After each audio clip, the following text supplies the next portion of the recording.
So Rob, this is now video 3, and it begins at the 30-mile-an-hour sign, and this is just the very nice road to Millich.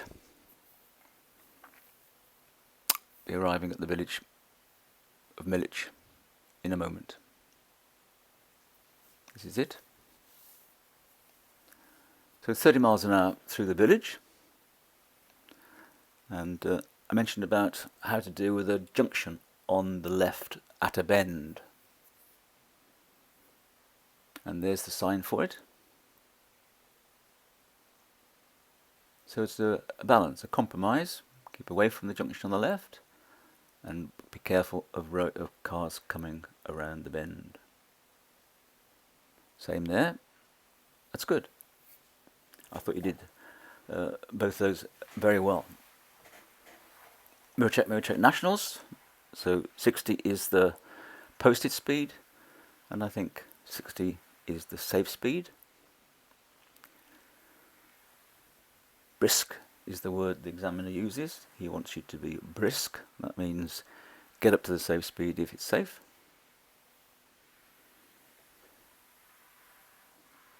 We have a sharp left-hand bend,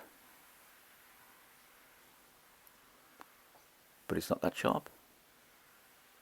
See?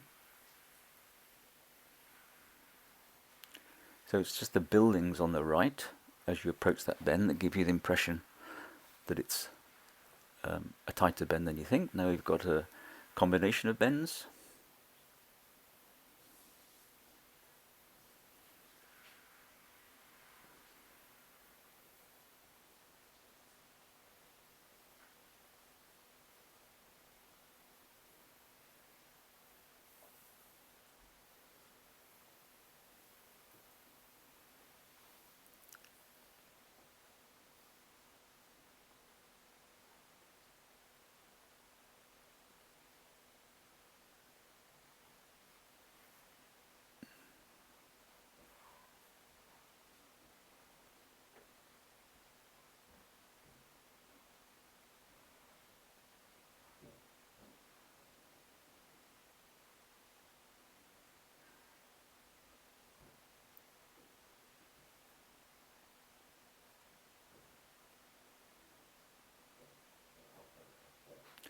So the van pulling out from the left just is a good illustration of why it's a good idea to keep away from driveways.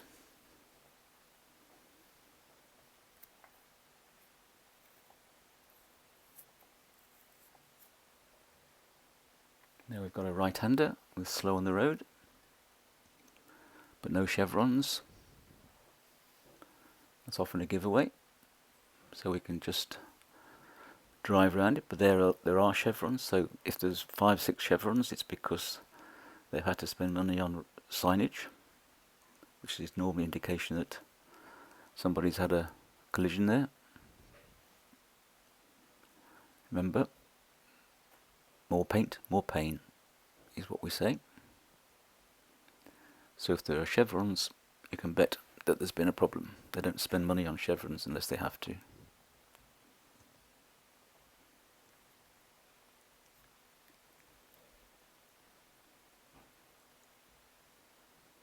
So this should be 60 all to here. Perfectly safe through here, 60.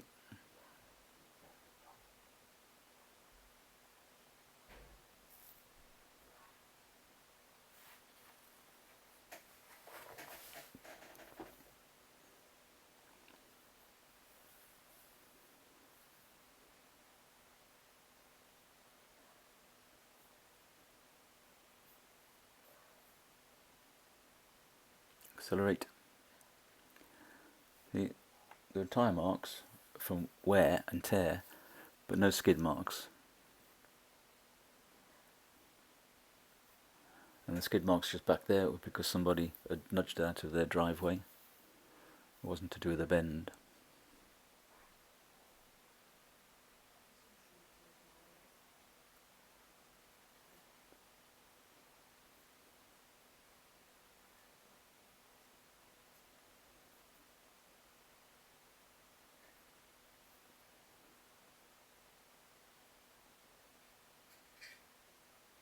Good. Chevrons again. Push with the left. Drive round. Again, there's scud marks, but not skid marks.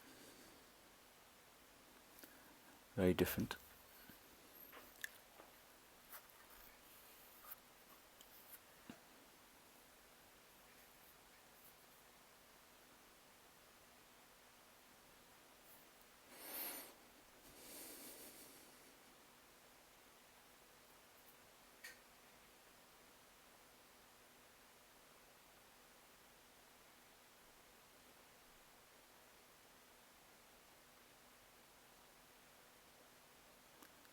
Very pleasant use of the engine, just to drop the speed off, no brake light, and then when you got to the optimum speed for the limit point, then accelerate. That's really nice. Slight adjustment for the car going past, that's good. We call that safety bubble.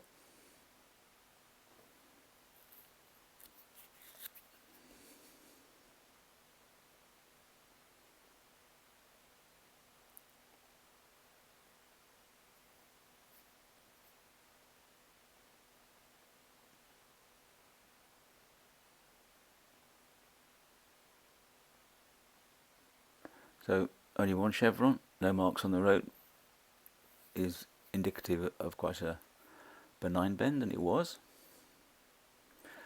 So now we've got a bridge, a humpback bridge, and remember, always as far to the left as you can. That's good. And now left hand bend.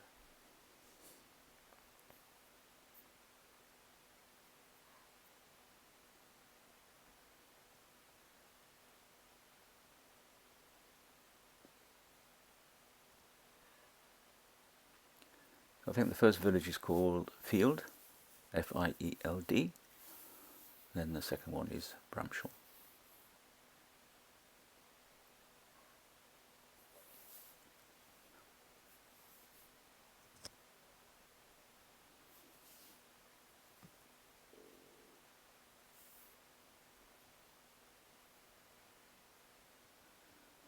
This is a beautiful route on a beautiful day.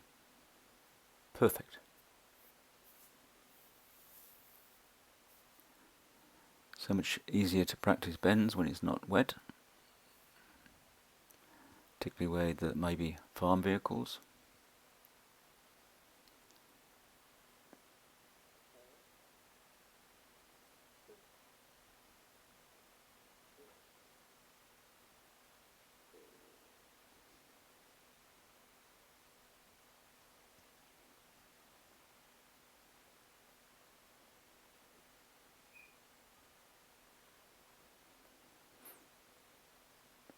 So here the road widens, and you did accelerate to 60, which I'm really pleased about. Had you travelled this bit of road at 50, it would have been very disappointing, but you didn't. You got up to 60.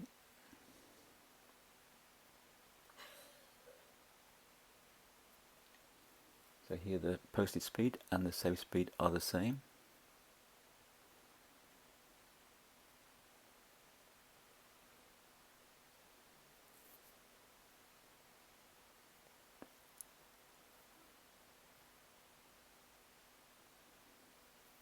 You just see the speed at which the hedges and things are going past. Just demonstrates that you're doing 60. Good position now.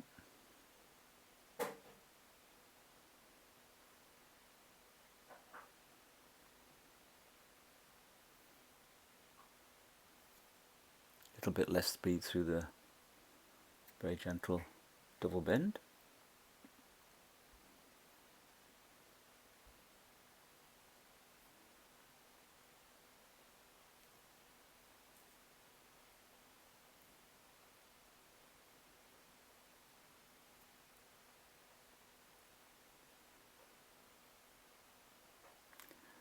So now we've got a level crossing coming.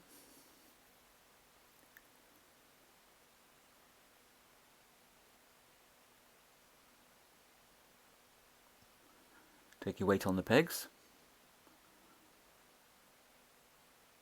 That one's not so bad, but the next one is pretty violent if you're taking all the road surface through your back rather than through your legs.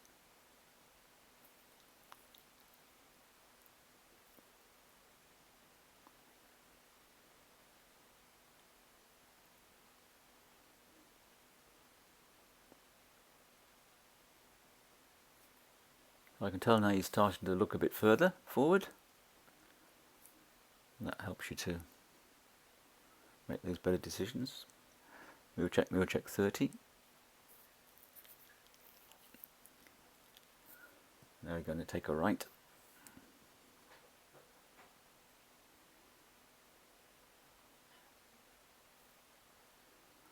Car behind me.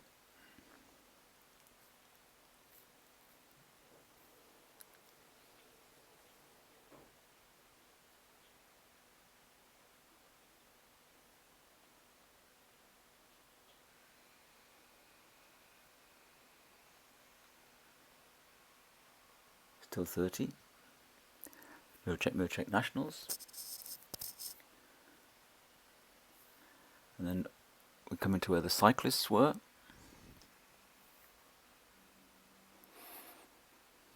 After the level crossing. There's a sign for the level crossing.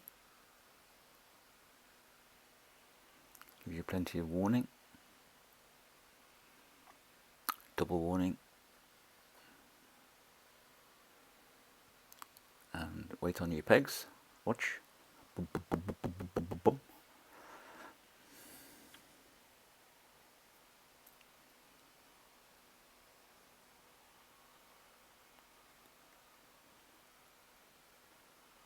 You see the cyclists?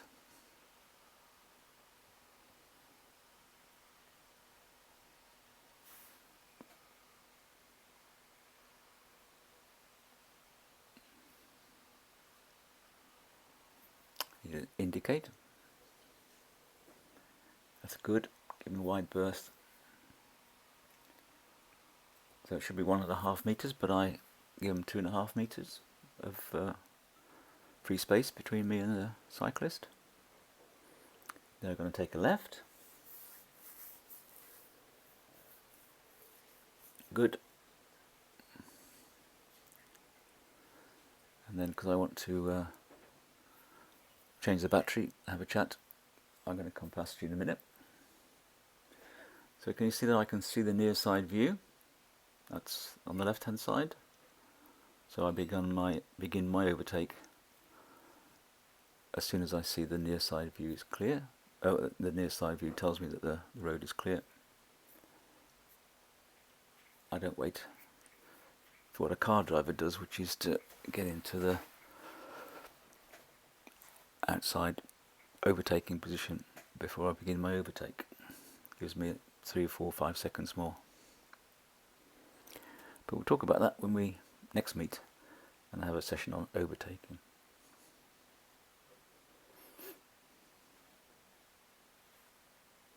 So we've got arrows on the road.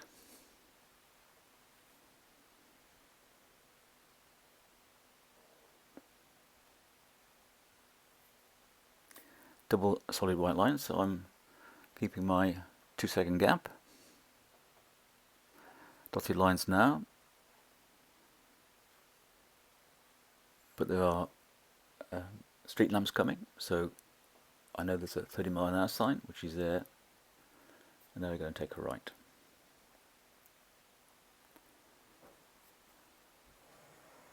Lights change to green. Mirror check. Shoulder check.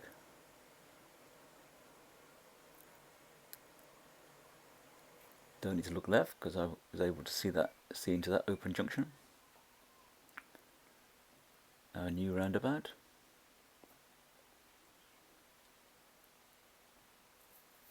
Look right. Pavement check. Pavement check.